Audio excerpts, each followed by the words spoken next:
அப்போ ஒரு விசேஷமான ஒரு பாத்திரம் பாருங்கள். இப்போ இங்கிலீஷில் நான் பார்க்கும்போது எனக்கு சந்தோஷமாக இருந்தது. ஃபாதர்னா த ப்ரொவைடர், அதாவது பிள்ளைங்களுக்கு வேண்டிய அனைத்து காரியங்களும் செய்கிறவங்க.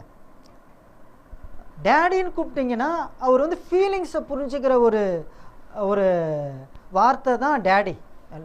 அப்போ தகப்பன் ரோல் பாருங்கள், ஒரு எல்லாத்தையும் பிள்ளைங்களுக்கு வேண்டிய, குடும்பத்துக்கு வேண்டிய காரியத்தை எல்லாத்தையும் அவர் ப்ரொவைட் பண்ணுகிறவராக இருக்கணும். அது டேடின்னு நம்ம சொல்லும்போது ஃபீலிங்ஸை புரிஞ்சிக்கிற ஒரு நல்ல ஒரு தகப்பனா அப்பாவாக இருக்கணும். இந்த 2 ரோலும் கர்த்தர் அப்பா கிட்ட எதிர்பார்க்குறாரு பாருங்கள். அல்லேலூயா. நம்ம எல்லாத்தையும் தகப்பன்மார் என்ன பண்ணோம், நீங்கள் பிள்ளைங்களுக்கு எல்லாத்தையும் சந்திக்க, நீங்கள் என்ன பண்ணணும், எல்லா தேவையும் சந்திக்க நீங்கள் கர்த்தர்கிடத்தில் நீங்கள் என்ன பண்ணணும், சார்ந்து கொள்ளணும். தேவைகளை சந்தித்தா மட்டும் போதாது.